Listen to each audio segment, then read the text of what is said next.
Benko. 8h46, vendredi thématique sur Europe 1, on parle des réseaux sociaux. Si les heures que l'on y passe comptaient pour la retraite, sûr que l'on pourrait envisager de partir à 60 ans, peut-être même plutôt, peut-être même plutôt encore. Alors par exemple, votre serviteur, j'ai regardé ce matin, 16 heures de téléphone cette semaine, 6 heures essentiellement sur Twitter, plus du tiers à traquer l'info, les réactions, les commentaires intelligents et stupides, le mensonge, malheureusement aussi, a plus de succès que la vérité sur les réseaux sociaux, il faut bien le dire, ça c'est prouvé. Faut-il les fermer? Question un peu plus que rhétorique ce matin. Bonjour Philippe Val. Bonjour Dimitri. Bienvenue sur Europe 1, merci d'être avec nous. Vous venez avec nous parce que dans votre dictionnaire philosophique d'un monde sans Dieu, votre dernier ouvrage, c'est l'un des plus longs articles, réseaux sociaux. C'est un sujet qui vous préoccupe longuement, de manière très importante. Je ferai une des citations.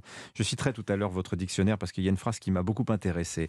Nous avons le plaisir aussi d'accueillir Abel Quentin. Il est écrivain, c'est lui qui signait Le Voyant d'Étampes aux éditions de l'Observatoire, prix de Flore l'année dernière. Bonjour Abel Quentin. Bonjour Dimitri. Merci d'avoir accepté notre invitation. Je précise que vous faites assez peu d'émissions, notamment les émissions littéraires. C'est pas trop votre tasse de thé, j'ai l'impression. Ah si. Hein ah Non, ouais c'est justement les émissions non littéraires dans que vous lesquelles fuyez. Voilà. Alors donc voilà, exception faite pour Europe 1 ce matin et je vous en remercie.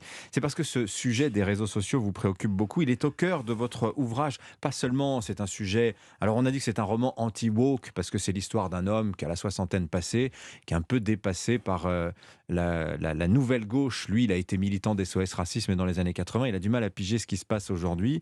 Il écrit, je résume très sommairement, il écrit un livre autour d'un poète américain méconnu qui a vécu du côté d'Étampes. Et puis, lorsqu'il présente son ouvrage, un militant antiraciste vient le voir et dit « Mais vous avez oublié de dire qu'il était noir. » C'est de l'appropriation culturelle. Et à ce moment-là, va se mettre en place un bad buzz autour de cet homme sur les réseaux sociaux. Ça va prendre des proportions absolument gigantesques. Quel est le message que vous voulez faire passer sur les réseaux sociaux, Abel Quentin, à travers ce Voyant d'Étampes?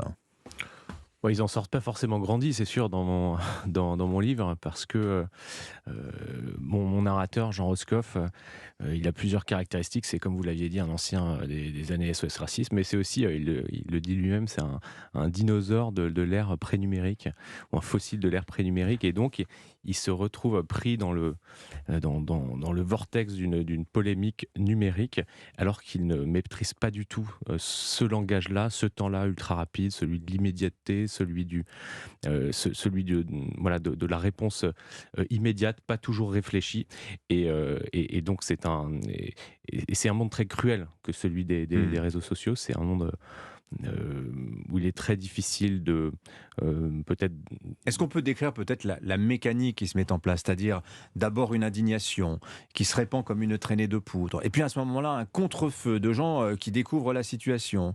Il y a des proches qui tentent de venir au secours de Jean Roscoff. Aïe, aïe, aïe, parfois c'est catastrophique parce que ces tentatives de soutien s'avèrent finalement desservir Jean Roscoff. On retrouve un petit peu tout ce qui se passe, par exemple, j'ai beaucoup pensé à l'affaire Mila en lisant votre livre d'une certaine manière. Cette jeune femme qui a eu le malheur de dire des gros mots à propos de l'islam et qui, dont la vie est complètement mise sans dessus-dessous depuis quelques années maintenant. Oui, j'avais aussi au moment de l'écriture en tête une affaire d'une journaliste dont je veux dire que j'ai oublié son nom, mais dont le portable avait été divulgué par ses détracteurs sur les réseaux sociaux, et donc qui avait été harcelé, menacé de mort.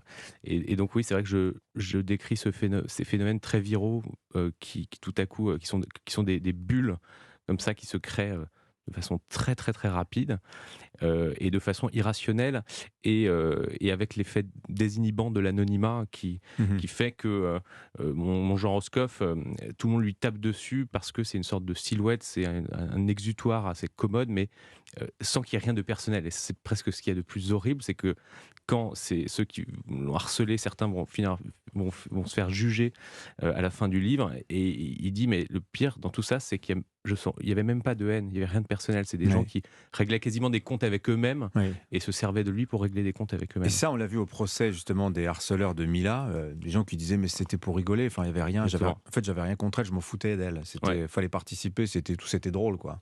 Ce qui est dans l'affaire de Mila très étonnant quand on met cette espèce de nonchalance en regard avec la violence des messages. Donc c'est très très étonnant. Alors Philippe Val, vous, votre dictionnaire philosophique d'un monde sans Dieu, ça vous intéresse les réseaux sociaux, vous avez cette phrase, vous dites les réseaux sociaux, c'est un détournement de l'usage d'Internet, c'est une machine de guerre, et c'est comme si après avoir inventé la bombe atomique, on s'était empressé de la distribuer à tout le monde sous prétexte qu'il y avait un marché.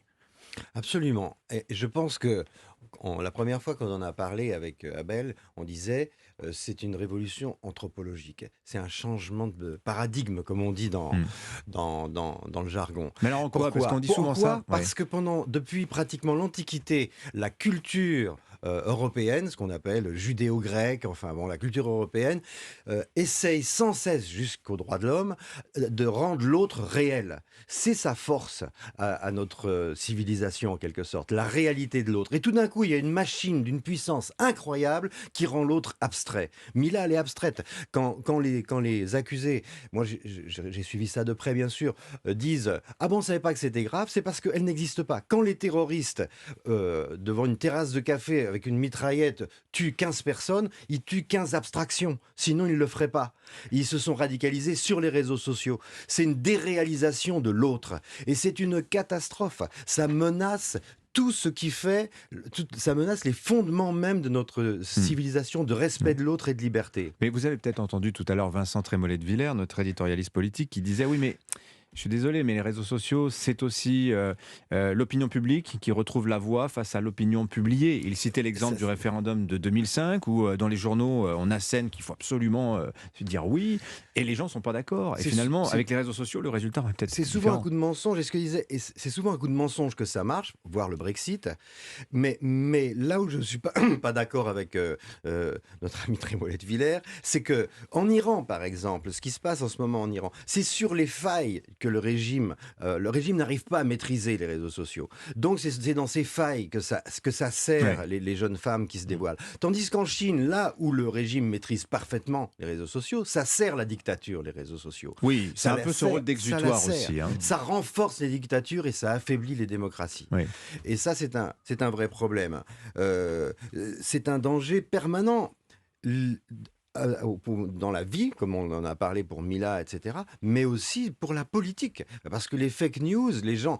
Pour vous, nous, par exemple, les journalistes, ils travaillent dans des structures dont l'argent est complètement pompé par les réseaux sociaux. On trouve plus de financement pour faire de l'information. La publicité, aujourd'hui, ça a disparu. Tout Hmm. est pompé par...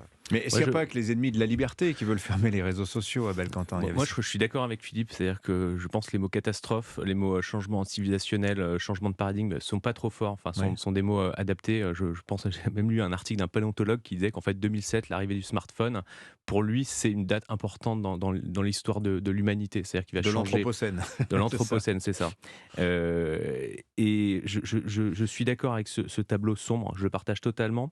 Et il faut faire le bilan d'une. C'est pas parce que la technologie existe, qu'elle s'améliore de jour en jour, qu'on n'est pas en droit de questionner si elle est un réel progrès. Et pour moi, le bilan, il est négatif. C'est-à-dire, Ouais. le compte n'y est pas. Et si vous voulez, ce Mais que ça permet, c'est pardonnez-moi, vrai, dans Abel des pays Quentin, qu'on ouais. parlait d'Iran, certes, ça a permis probablement les révolutions arabes, ça permet un certain nombre de choses, mais il faut avoir une analyse coût-bénéfice. Comme un économiste, se poser la question de qu'est-ce que ça détruit, qu'est-ce que ça apporte. Aujourd'hui, en Occident, ça détruit, et je ne suis pas du tout sûr que ça permette à l'opinion de s'exprimer, dans la mesure où c'est aussi un déformateur d'opinion Oui. via les algorithmes, de suggestion. Et donc, je ne suis pas du tout sûr que ce soit Alors oui, on en a parlé tout à l'heure avec le psychologue Michael Stora. Il nous expliquait cette logique de bulle informationnelle dans lesquelles nous enferment les algorithmes dans le but évidemment de nous contenter et à la fin qu'on reste le plus longtemps possible. Vous citez Albert Camus dans Le Voyant d'Étampes, lui qui souhaitait échapper, je cite, au siècle de la polémique et de l'insulte et à ce monde de silhouettes où on ne voyait pas le regard de celui qu'on insultait. Phrase qui est d'une contemporanéité absolument incroyable. Finalement, les réseaux sociaux sont les enfants quelque part de la société du spectacle, mais qui n'est pas nouvelle. Est-ce qu'elle n'existait pas déjà à l'époque de Louis XIV, par exemple? La société de cour, n'était-ce pas déjà une forme de réseau social, si on tire un peu Non, je crois sur la corde? il y a tout un discours qui consiste à dire finalement, il y a pas de brisure, il n'y a pas de changement de paradigme. Il y a un changement de paradigme. Alors c'est sûr que la vanité, c'est sûr que il y a un certain nombre Cette d'invariants éditorialisation humains. de sa Voilà, vie, disait Michael Stora. voilà, ça a toujours existé, mais là, on lui donne un amplificateur euh, qui est euh, qui est d'une Sans puissance précédent. sans précédente, sans précédente. Sans Alors qu'est-ce qu'on précédent. fait? Qu'est-ce qu'on fait? Moi, je Voilà. pense qu'il y a déjà une chose. Les enfants, Il ne faut pas qu'ils s'en servent. Pourquoi? Il n'y a pas d'effacement de mémoire. Quand à 13 ans, on écrit des grosses bêtises sur TikTok, ils peuvent ressortir 30 ans plus tard, C'est vrai. quand vous avez un poste de ministre et vous êtes mort au bout de 2 jours parce que ça fera la une du Monde. Donc stop, pas les enfants. Tant qu'on ne sait pas réguler ce truc-là, pas les enfants. 18 ans, il faut arrêter.